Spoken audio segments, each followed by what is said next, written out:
Dans quelques jours, c'est déjà la rentrée, et plus particulièrement sur le plan international. Pourquoi ? Parce que dans les prochains mois vont s'enchaîner 3 COP, 3 rendez-vous internationaux sur la biodiversité, le climat et bien plus encore. Et avec Marie Scharf, nous allons tenter de vous en donner les clés.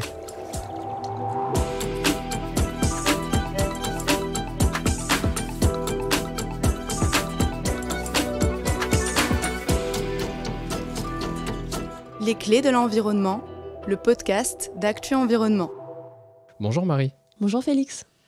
C'est un podcast un peu bonus, donc de rentrée, qui n'est pas attaché à un dossier du magazine comme on le fait chaque mois, mais comme dans les prochains mois, comme on vous le disait juste en intro, il y a 3 COP qui vont s'enchaîner, donc on s'était dit avec Marie qu'on voulait faire un peu le point et que tout le monde soit un peu au courant des enjeux. Et pour commencer, on voulait aussi faire le point sur le dernier gros rendez-vous international en date, qui est l'assemblée de l'AIFM, donc l'Autorité internationale sur les fonds marins, qui a eu lieu en juillet-août. Qu'est-ce que tu peux nous en dire ? Qu'est-ce qu'on a à retenir de cette assemblée ? Et finalement, pas grand-chose. Il n'y a pas eu beaucoup d'avancées sur ce sujet-là. Donc ça s'est déroulé du 15 juillet au 2 août à Kingston en Jamaïque. Le but, c'était de continuer à négocier pour avoir un code minier pour l'exploitation des fonds marins. Et on l'a toujours pas, ce code minier sur l'exploitation des fonds marins. Par contre, ce qu'il y a de nouveau, c'est qu'une nouvelle secrétaire générale a été élue. Il s'agit de l'océanographe brésilienne Letícia Carvalho, qui remplace Michael Lodge, qui briguait un 3e mandat, mais qui est assez décrié parce qu'il est plutôt pro-exploitation, voire accusé d'être carrément corrompu. Donc, cette nouvelle secrétaire générale, c'est un nouveau départ, elle semble plus modérée, à voir pour la suite. Autre chose, il y a eu l'annulation de la prochaine réunion qui était prévue en novembre, qui a été reportée à mars 2025, donc plus de négociations sur ce sujet-là pour cette année. Et plutôt bonne nouvelle pour la biodiversité, 32 États en tout se sont déclarés pour un moratoire, 5 nouveaux États pendant le congrès, dont Tuvalu, qui était jusque-là parrain de Circular Metals, qui est une entreprise similaire à The Metals Company, donc qui veut exploiter les fonds marins. Ces pays se sont déclarés contre le moratoire, arguant du manque de connaissances sur ces milieux et du risque pour la biodiversité. Et la biodiversité, on va parler juste après, parce qu'il y a 3 COP qui vont venir, dont la première est sur la biodiversité, qui est la COP 16 de la Convention des Nations Unies sur la diversité biologique, qui commence le 21 octobre et qui se termine le 1er novembre à Cali en Colombie, et qui devait se tenir en Turquie, mais avec tous les séismes qu'il y a eu en Turquie l'année dernière, ils ont préféré annuler sur place. Il y a 3 gros enjeux pour cette COP. Est-ce que tu peux nous en parler un tout petit peu, déjà au moins des 2 premiers, et j'enchaînerai sur le 3e. Alors déjà, pour commencer, premier point important, c'est que le but, c'est de valider un processus d'évaluation d'ici la COP suivante de 2026 pour mettre en œuvre l'accord de Kunming-Montréal, donc de la COP précédente. Les 3 points importants, c'est que d'ici 2030, 30% des terres et eaux devront être protégées, 30% des écosystèmes dégradés devront être restaurés, et il faudra investir 30 milliards dans cette optique. Premier point, donc mise en œuvre de cet accord de Kunming-Montréal. Deuxième point, les États doivent soumettre leurs plans d'action nationaux, dont déjà une vingtaine ont été soumis, dont la France. Donc les plans nationaux, c'est un peu, on le verra avec la COP suivante sur le climat, mais les plans d'action nationaux, c'est un peu comme les NDC, les contributions nationales déterminées, c'est quels sont leurs arguments, quels sont leurs budgets, etc.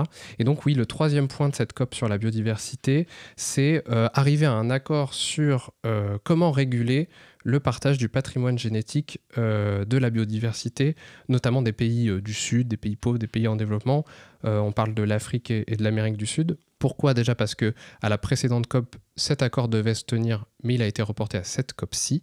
Et ensuite, qu'est-ce que c'est que ce partage du patrimoine génétique ? En fait, pour plein d'industries, que ce soit par exemple la cosmétique, la pharmaceutique, etc., on exploite certains génomes, certaines séquences génétiques, certains gènes de certaines espèces, par exemple les dendrobates pour les petites grenouilles de l'Amazonie. Jusqu'ici, l'idée c'était un peu du néocolonialisme, dans le sens où souvent c'est des pays occidentaux très développés qui vont sur place, qui vont prélever une espèce de plante ou de grenouille justement pour en récupérer le génome et en faire quelque chose chose derrière. Là, aujourd'hui, l'idée, c'est que la plupart des génomes ont été séquencés et sont séquencés au niveau numérique. Et donc, il y a des banques de données qui sont accessibles. On n'a même plus besoin d'aller sur place. Et du coup, ce qui était régulé par le protocole de Nagoya depuis 2014, qui était de dire si vous allez sur place prélever une espèce pour en avoir le génome, il faut qu'il y ait un consentement avec le pays, que le pays sur place avait conservé cette souveraineté sur la biodiversité locale, mais avec les banques de données numériques, ça bypass en fait ce problème-là. Et donc, l'idée, c'est d'avoir un accord pour soit mettre des garde-fous, on va dire réglementaires, qui soient communs à tous, soit instaurer une taxe en fait sur l'utilisation de ces banques de données. Voilà pour la COP sur la biodiversité. On passe à la COP suivante, qui est la COP climat, qui est à Bakou en Azerbaïdjan du 11 au 22 novembre. Oui, alors pour celle-là, le gros sujet, c'est le financement de la transition des pays pauvres par les pays riches. Donc ça, c'est un sujet dont on parle déjà depuis longtemps. C'était notamment les résultats de la COP 15 de 2009. Il avait été décidé que d'ici 2020, 100 milliards d'euros devaient être investis. Enfin, 100 milliards de dollars à l'époque. 100 milliards de dollars, pardon, pour la transition des pays pauvres par les pays riches. Mais les pays riches ont réussi à investir 116 milliards en 2022, donc avec 2 ans de retard. Mais en réalité, la valeur, elle serait plus faible selon l'Oxfam, parce que tout simplement, c'est des prêts. Et donc la valeur réelle est diminuée. Et puis en plus, l'ONU estime qu'il faudrait jusqu'à 215 milliards de dollars par an. Et puis surtout, en juin dernier, il y a eu une convention donc, de l'ONU à Bonn qui devait justement avancer sur cet accord. Comme c'est très controversé à la fois dans...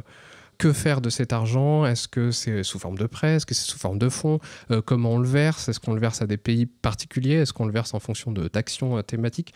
Ça n'a pas avancé du tout, donc il faut qu'ils règlent la question à Bakou en novembre. Et en parallèle, il y a aussi les NDC dont tu as parlé juste avant, donc les contributions nationales déterminées, qui devront être soumis, la troisième vague en fait, des NDC qui devront être soumis d'ici février 2025, en préparation de la prochaine COP, à Belém, au Brésil, en novembre 2025. Et d'ailleurs, la Chine a fait un changement pour la première fois, peut-être tu peux préciser. Oui, en fait, pour la première fois, la Chine s'est engagée à afficher dans sa NDC, dans sa nouvelle NDC, un objectif de réduction de gaz à effet de serre chiffré, ce qu'elle se refusait à faire jusque-là parce qu'elle se considérait encore en développement et donc elle ne voulait pas stopper la consommation de combustibles fossiles, notamment pour son industrie, parce qu'on le rappelle, à la précédente COP, à la COP 28 de Dubaï, si mes souvenirs sont exacts, il y a eu cet accord de transitioning away from fossil fuel, donc s'écarter progressivement de l'utilisation des combustibles fossiles. Donc c'est dans cette idée-là que va s'inscrire cette COP 29 et puis la COP 30 avec les NDC renouvelés. Et puis on le rappelle aussi, en septembre prochainement, il y aura un sommet de l'avenir à New York aussi de l'ONU, avec l'idée, là c'est plus dans la déclaration, on va dire, dans l'engagement, de conclure un pacte d'avenir international, mondial, pour, entre guillemets, consolider les acquis des précédentes COP, notamment la COP 28 sur le climat. Et puis pendant la COP 29 à Bakou, il y aura aussi au Brésil une réunion du G20, donc on imagine qu'ils vont sans doute aussi allonger, entre guillemets, les négociations au Brésil. Par rapport au sommet de l'avenir, en septembre, il y a eu un petit peu de controverse à ce sujet-là, parce que la première version du pacte pour l'avenir qui devait être signé mettait en avant justement le fait de transitionner en dehors des énergies fossiles, et la deuxième version ne faisait plus mention de sortir des énergies fossiles. Donc il y a eu de nombreux appels de scientifiques et de politiques à remettre ça dans le pacte, donc à voir ce qui va se passer fin septembre. Et à juste titre d'ailleurs. Et puis donc la dernière des 3 COP, la dernière des 3 conventions de l'ONU qui avait été signée, on vous le rappelle, au sommet de la Terre de Rio en 92, c'est celle sur la lutte contre la désertification. Donc celle-ci, elle aura lieu à Riyad, en Arabie Saoudite, du 2 au 13 décembre.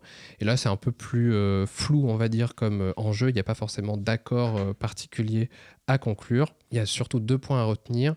Un, c'est formuler des plans d'action pour gérer l'occupation des terres, parce qu'on vous le rappelle, à la précédente COP sur la désertification en 2022, il y a eu un objectif, c'était de restaurer 1 à 1,5 milliard d'hectares de terres dégradées d'ici 2030. Donc là, l'idée, c'est sous quelle forme devra-t-on présenter des plans d'action, les pays devront présenter des plans d'action pour mettre en œuvre cet objectif. Et puis le deuxième point à retenir, c'est s'accorder sur une stratégie pour lutter contre la discrimination faite aux femmes, notamment dans l'accès au foncier, l'héritage du foncier de ces terres, parce que c'est un gros souci, parce que c'est, je crois, les femmes qui s'occupent le plus des terres, de la cultivation des terres, et qui ont le moins accès à ces terres. Et puis on va essayer de boucler la boucle aussi, parce qu'on a parlé de l'océan au tout début de cette émission, et puis on veut pousser au-delà de ces 3 principales COP qui auront lieu d'ici à la fin de l'année 2024. En 2025, la France accueille une grosse conférence, la 3e conférence de l'ONU sur l'océan à Nice, du 9 au 13 juin, qui est aussi, entre guillemets, co-gérée par le Costa Rica. Qu'est-ce que tu peux nous en dire déjà sur cette 3e conférence ? Est-ce qu'on sait déjà un peu les enjeux de la 3e conférence ? Déjà, petit rappel sur ce qui s'était passé sur la précédente. Ils avaient adopté un traité sur la protection de la biodiversité en haute mer. Donc ça avait commencé à Lisbonne en 2022 et c'est un traité, donc le fameux BBNJ, qui a été adopté en juin 2023. Par contre, il y a toujours des négociations en cours sur le traité contre la pollution plastique, même après les précédentes conférences à Nairobi, à Ottawa. Le 2 juillet à New York, il y a un ordre du jour très général qui a été présenté, mais ça reste encore assez flou sur ce qui va vraiment se passer sur cette conférence de l'océan à Nice. Oui, c'est plus une liste de thématiques. On va s'occuper de parler de la pêche, on va s'occuper de parler de la biodiversité des océans. Voilà, ce genre de choses. Mais on n'en sait pas plus à l'heure actuelle, mais ça va être un gros événement, surtout en France.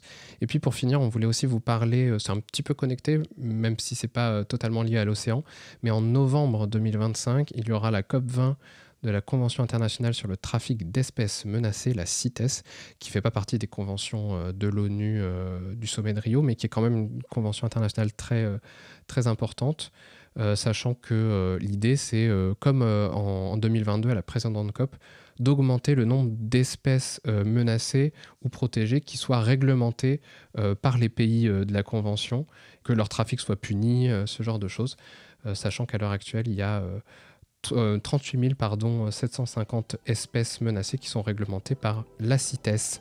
Eh bien, merci Marie pour ce point d'étape.